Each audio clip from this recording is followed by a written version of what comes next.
to my friend Chris. There we go, Chris. This is my friend Chris. He and I met over the past summer. We were working out over at Voti Park. He was working out over at Voti Park on the bars. He works out with a crew of mostly other guys, but there are a few women that show up here and there. And we got to talking, and we talked a little bit about his life, and we talked a little bit about how sports and athletics and fitness have changed both of our lives, have impacted both of our lives. And I thought that you guys might be interested in getting to know him because he is A, an exceptionally nice guy, and B, he's a phenomenal example of how athletics and fitness really can have a positive impact on a person. He is one of the fittest people, one of the strongest people I know, but no pressure. Like I said, he's got some interesting stuff to share with you. He is going to tell you about his story. He's going to be very honest with you. Some of the stuff he's going to talk about is not the most comfortable, cheery stuff to talk about.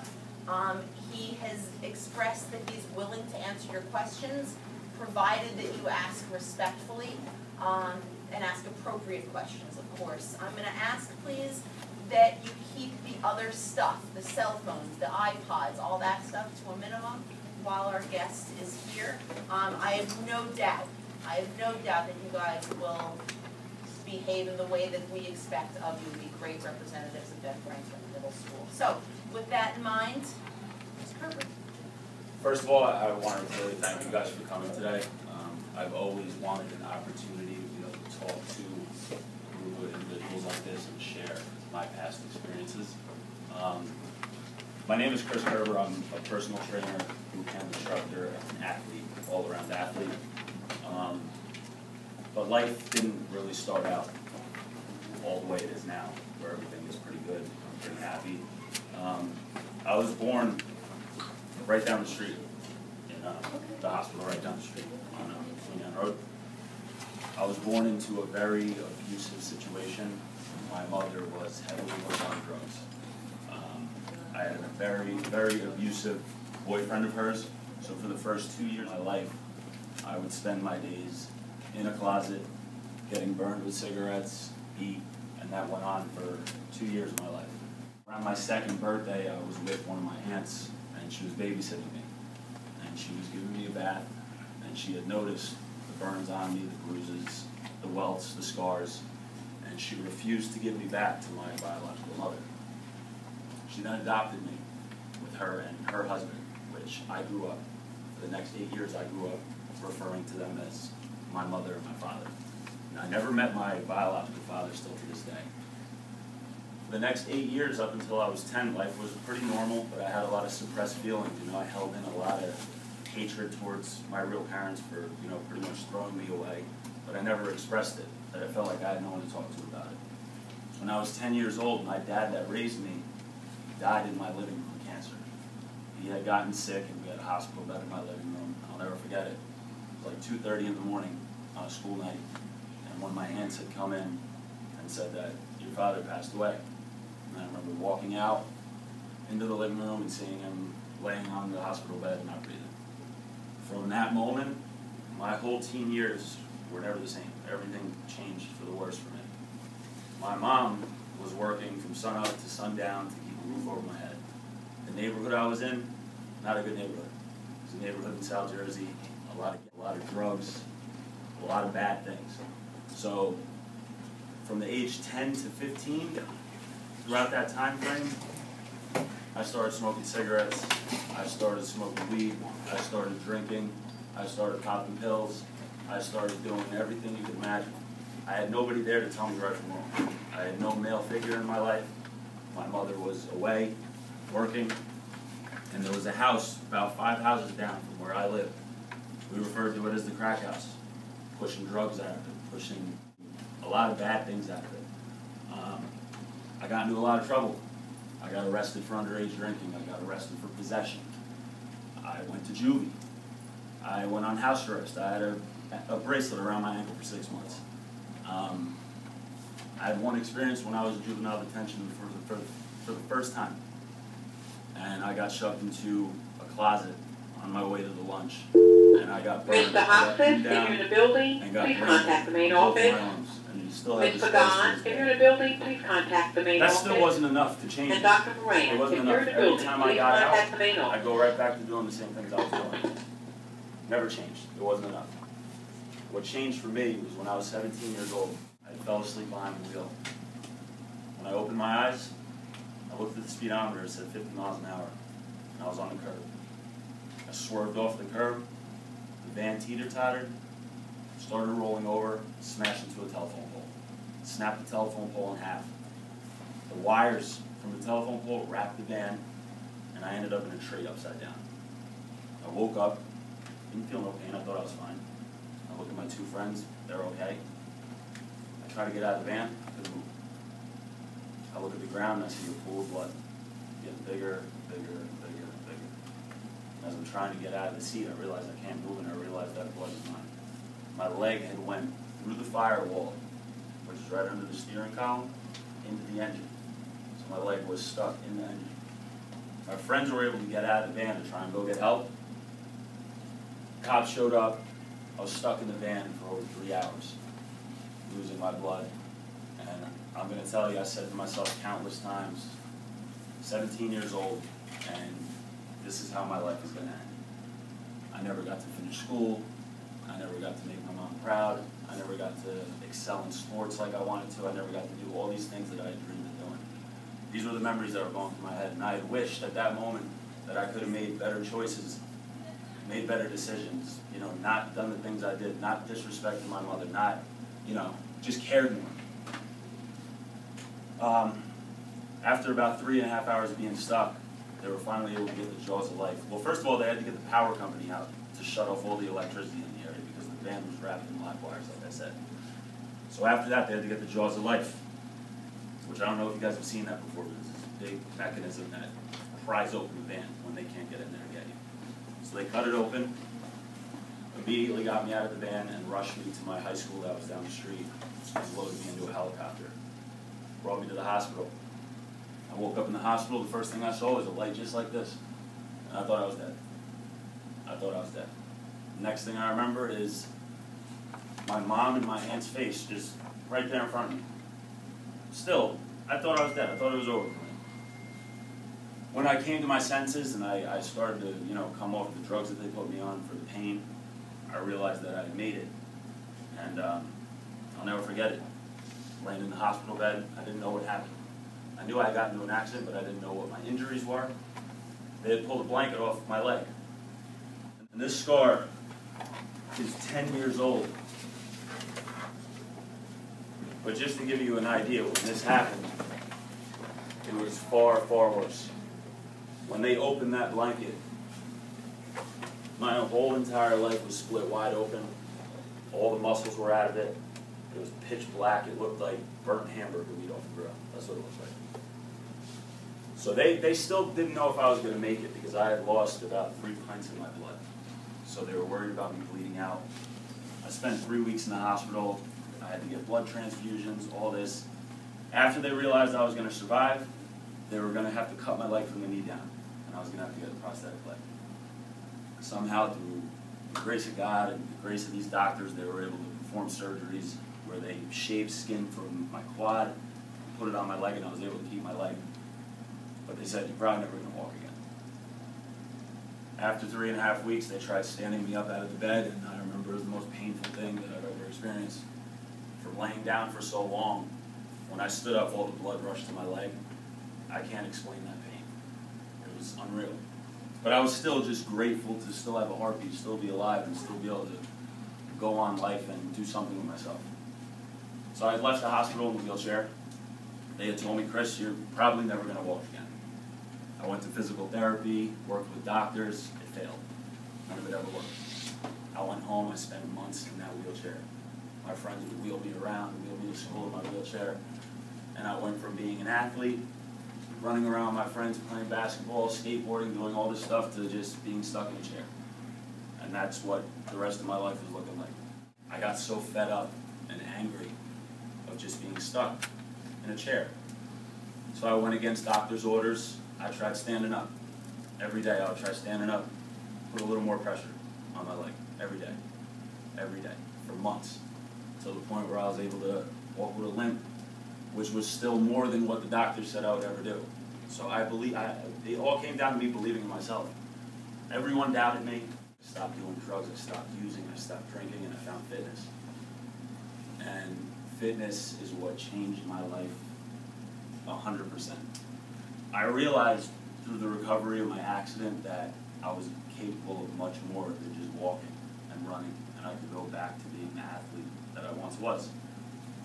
Another reason why fitness changed my life was I saw it as an outlet to help other people and show them that you could do anything with your body if you believe in yourself. And it became a passion of mine, and I've been running with it for about 5 years now. And it's all I live for now, you know? But I just wanted to share that with you guys. If you for a minute doubt yourself, doubt your abilities, or succumb to what other people say about you, say you can't do something, say you can't have this, say you can't excel in something, if you believe that, then that's what's going to happen. It all starts here, right here. I don't care what your physical limitations are, how much pain you're in, what you're going through mentally at home, things aren't good with your friends. If you want it, you could change.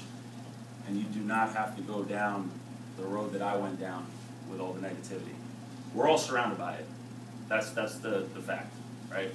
There's bad things in every town. It doesn't matter where you're from. People grow up in bad homes. There's drugs everywhere. There's alcohol everywhere. It's going to happen. But make conscious decisions.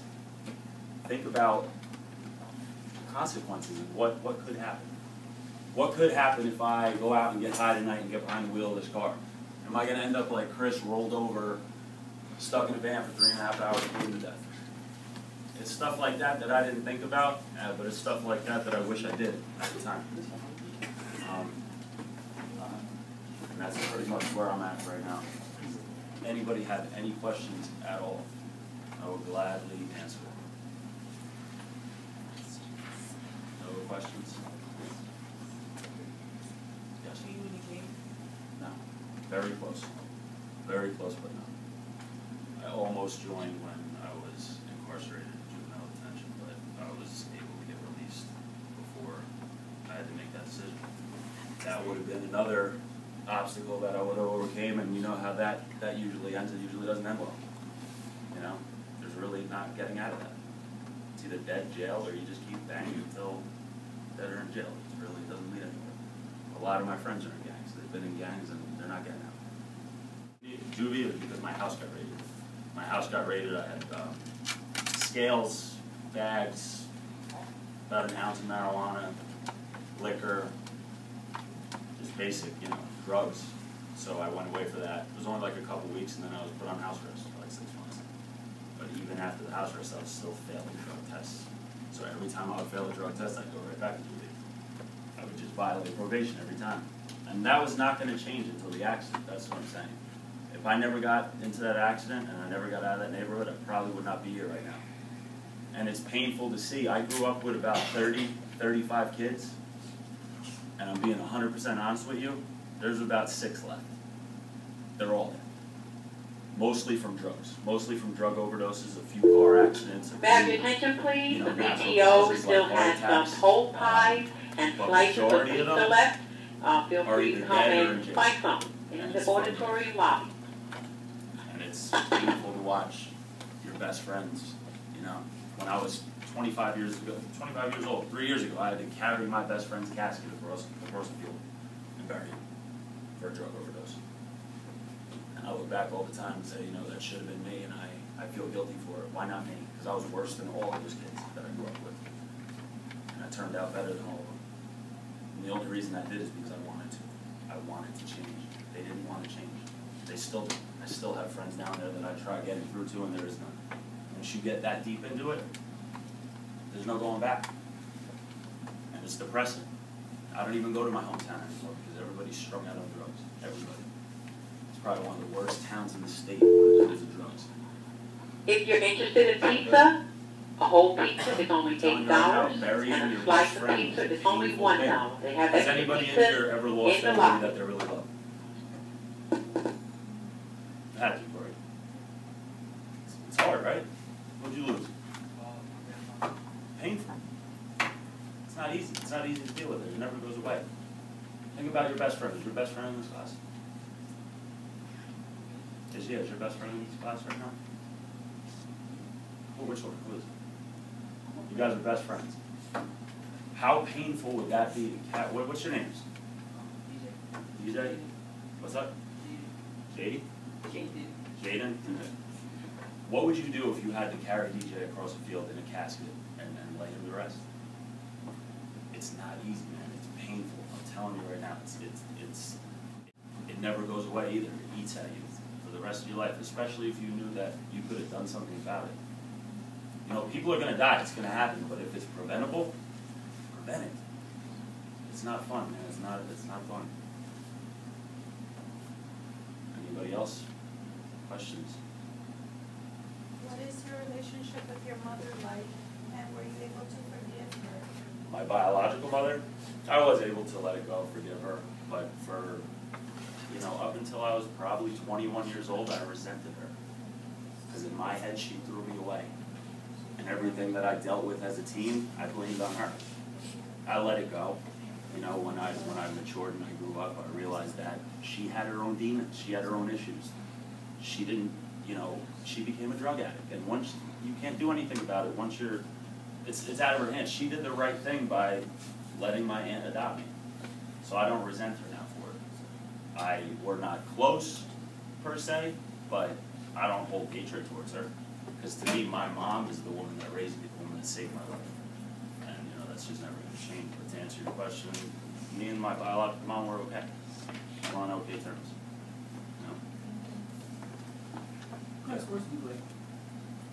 Right now, I just do extreme calisthenics. I don't know if you guys have ever seen you were in the Devotee Park? Anybody? Yeah. We were out there all summer, me and my team, it's like 30 guys. All that crazy stuff on pulling cars. But that's mainly what I do right now, extreme calisthenics. Are you a part of our social? Yeah, that's my team. So you've heard of us. You've seen us out there? Yeah. That's my team. So, you do like running over No, not really. The sport really is just starting to rise up, like within this past year. In September, I went to Las Vegas for a competition one of my friends was in. So the sport is rising to where eventually you'll be able to. There are a couple of guys from the bar constrictors and who are kind of related to the bar constrictors and who work out in Devotee that are competing at a very national very high level. That, like I have friends that are traveling to Germany to compete, and yeah, there's money involved in it, but it's not a career. It's not like being a pro football player where you could get rich off it. Maybe one day when it's like in the Olympics, but not right now. It doesn't have to be physical either. It could be mental, emotional. You look yourself in the mirror and say, you're really doubting yourself, but look what you've done already. Look how far you've come already. I do it to this day. I'll be like, Dad, you're in pain today. You're not going to be able to do 100 pull-ups. And then I'll sit there and be like, you just survived a major car accident and you are walking. You can do it. If you doubt yourself, you're not going to be able to do it. You got to get that out of your head. Guys, can we tie that idea, and here's the nerdy teacher in me, can we tie that idea back to our schoolwork? If you, and some of you guys are going on to high school real soon, some of you guys are going to be 8th graders, and some of you guys have a month and a half left in Spanish class this year, and have stuff left to do. Just because something is hard doesn't mean it's impossible, doesn't mean you can't do it, and that I think is phenomenal advice. If you think about all the things that you've done already, all the hard stuff you've done already, Yeah. you realize that this one hard task is just one hard task. That's all it is. And if you look at it as a small thing rather than a huge thing, you can get through just about anything.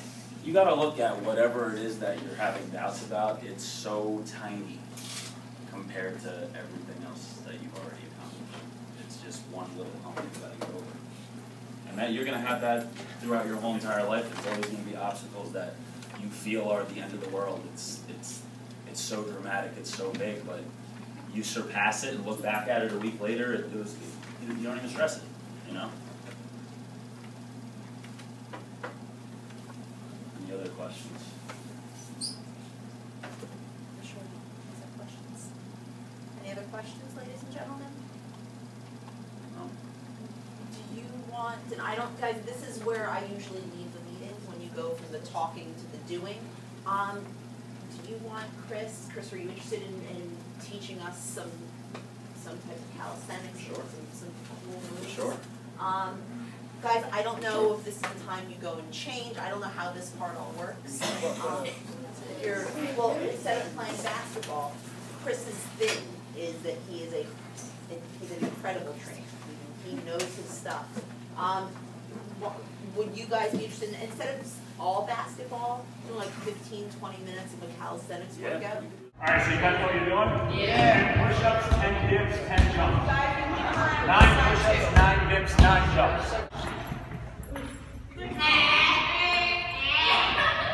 Oh, these boys are strong, huh? 10 dips, go. 10 dips. Then the jump. Both sides.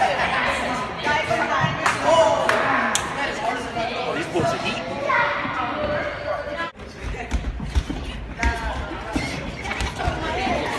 After 10 jumps, now you got 9 push-ups. This is the warm-up. Oh, this is the warm-up.